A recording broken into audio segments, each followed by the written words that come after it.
Oggi siamo a Sanremo, facciamo il tour delle spiagge, intanto siamo a settembre e quindi ormai non c'è più nessuno.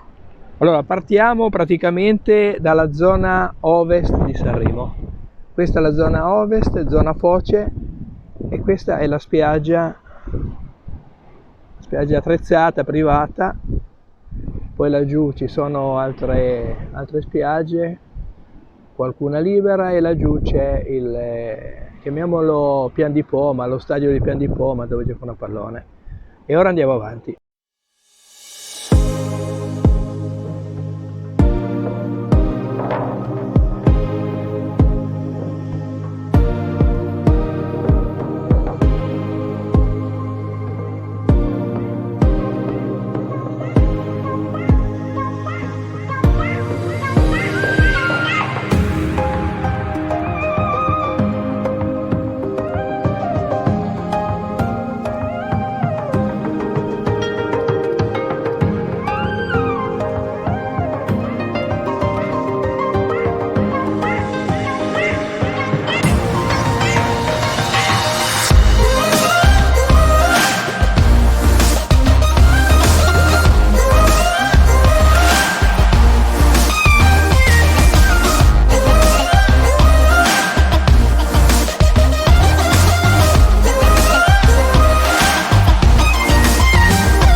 Qui siamo ai Tre Ponti, zona est di Sanremo, una delle più belle zone di Sanremo.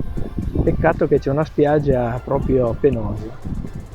Non è stato fatto nulla per portare un po' di spiaggia e quindi abbiamo una spiaggia che è veramente nulla, uno dei posti più belli di Sanremo.